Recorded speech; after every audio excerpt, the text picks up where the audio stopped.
అనసూయ శేషగిరి పక్కపక్కగా ఒకే సీటున కూర్చున్నారు. అనసూయ కిటికీ వైపున ఉంది. బయట ఎండ నిమానంగా ఉంది. అది అటువైపు నుండి బస్సులోకి పడుతోంది. అనసూయ శేషగిరి కూర్చున్న వైపున నీడ ఉన్న గాలి కాస్త వేడిగానే తగులుతోంది. ప్రయాణాల్లో అలవాటు ప్రకారం సీటు వెనక్కు జారబడి కళ్ళు మూసుకున్నాడు శేషగిరి. పార్వతి తలంపు అతడిలో పొడుచు చూపుతోంది. పార్వతి, పార్వతి. శేషగిరి తల్లిదండ్రుల ఊరి స్కూలులో 7వ తరగతి వరకే చదవచ్చు. ఆ పై చదువులకు ఆ ఊరికి 6 కిలోమీటర్ల దూరాన ఉన్న పురం పోవలసిందే. శేషగిరి అందుకే తన 8వ తరగతి చదువుకై అటు వెళ్తున్నాడు.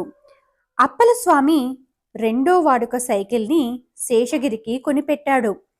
శేషగిరి 10వ తరగతిన ఉండగా పార్వతి 8వ తరగతి చదువుకై పురం వచ్చేది. ఆమె కూడా సైకిల్ మీదే వచ్చేది.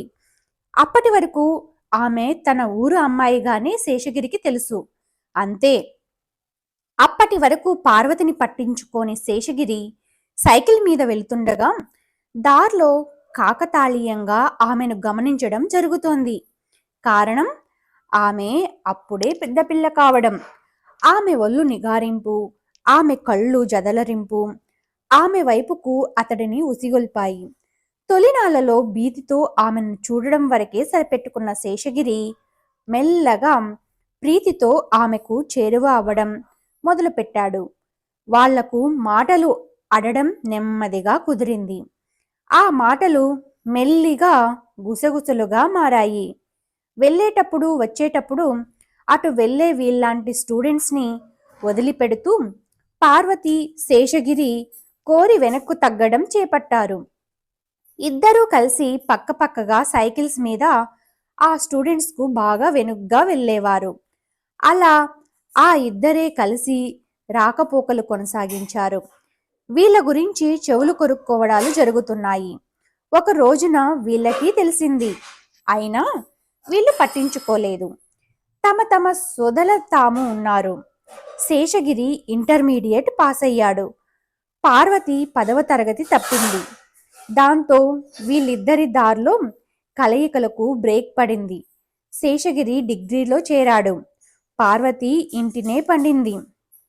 అప్పటికి మాట్లాడుకుంటున్నందుకు వీళ్ళిద్దరి వద్ద ఫోన్లు లేవు.